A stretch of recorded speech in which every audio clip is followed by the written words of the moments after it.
Shalom worship leaders, ketemu lagi dengan saya Hiram di channel Training Worship Leader. Di video kali ini saya ingin membagikan 3 kewajiban dari worship leader yang biasanya lalai atau tidak dilakukan, sehingga bisa menimbulkan kesalahan-kesalahan yang bisa dibilang fatal ketika seorang worship leader memimpin sebuah ibadah, terutama di bagian pujian dan penyembahan. Oke, yang pertama adalah worship leader tidak memberikan link, ya. Biasanya menggunakan link YouTube dari daftar lagu yang sudah disusunnya dan dibagikan di grup misalnya. Nah, ketika tidak membagikan link, maka bisa terjadi kesalahpahaman lagu yang dimaksudkan oleh worship leader tersebut. Misalnya seperti judul lagunya Bersuka.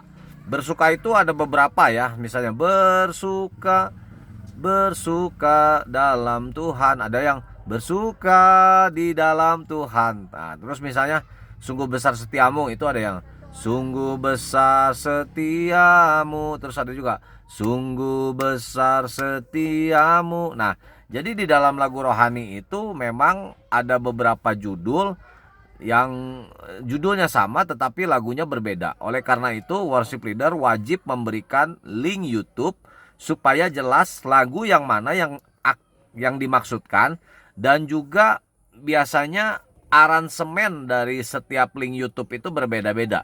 Ini juga bisa memberikan informasi kepada pemusik, ini loh link YouTube-nya dan seperti ini nanti saya ingin aransemennya.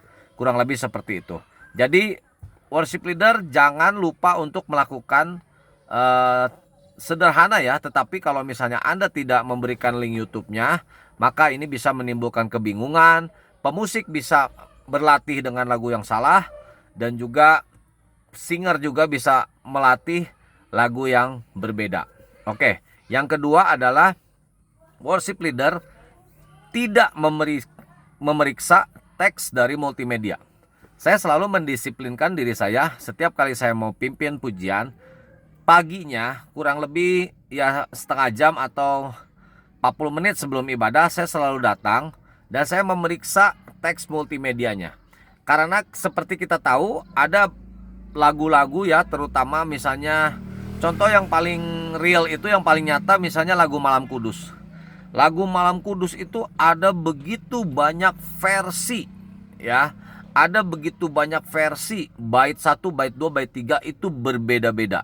Dan kalau worship leader tidak memeriksa teksnya, ya dia hanya mengandalkan dari multimedianya ini, terkadang ada miskomunikasi dan bisa menimbulkan kebingungan ketika dinyanyikan itu, lah ini kok nggak ada teksnya gitu kan.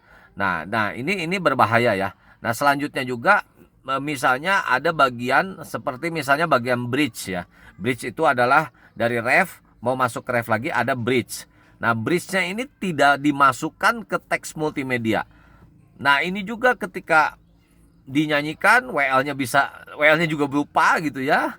Waduh ini lupa, WL-nya lupa, terus kemudian teksnya nggak ada, akhirnya jemaat tidak bernyanyi dan muncullah yang disebut dengan moment of silence gitu ya, pada diam-diam semua. Nah ini harus benar-benar dihindari dengan sebuah cara yang sederhana. Biarlah worship leader yang mengambil kewajiban ini, karena ini kan sesuatu yang sederhana gitu ya. Jangan sampai kita saling nyalahkan terus saling nunjuk, oh ini harusnya dia. Sudah, sebagai worship leader kamulah leadernya, berikanlah contoh untuk bertanggung jawab. Maka setelah kamu memberikan contoh untuk bertanggung jawab menyusun teks dari multimedia atau lirik lagu yang baik dan benar, maka di kemudian hari si multimedia ini juga mudah-mudahan bisa bekerja dengan baik. Oke, yang ketiga adalah, nah ini sebenarnya kayak iseng gitu ya. Yang ketiga adalah tidak memeriksa aroma mikrofon. Ya, minta maaf ya. Tidak dapat disangkal bahwa terkadang aroma mikrofon itu tidak sedap. Nah, kalau misalnya dari pagi itu aroma mikrofon tidak dicek, ya resiko mau nggak mau di awal itu WL itu ya harus ya cium dulu lah sedikit ya kan, daripada kamu tidak cium terus kemudian di sepanjang perjalanan kamu nyanyi, kamu tidak nyaman tapi kamu tidak bisa berbuat apa-apa, akhirnya mood kamu bisa hilang, fokus kamu bisa hilang. Dan itu saya selalu lakukan gitu. Saya cium dulu, wah aman ya udah kalau aman. Kalau nggak aman ya bisa disemprot misalnya menggunakan Bifresh atau pewangi lainnya atau pewangi yang memang khusus untuk mikrofon ya, atau pakai tisu basah supaya ketika Anda nyanyi di sepanjang ibadah itu kalian bisa merasakan kenyamanan.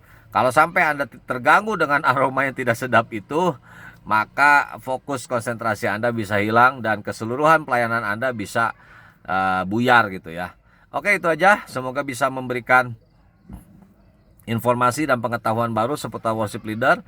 Silakan teman-teman tanyakan apapun di kolom komentar, dan begitu banyak pertanyaan yang sudah saya jawab semuanya, dan juga banyak pertanyaan yang saya jawab menggunakan video. Shalom worship leader.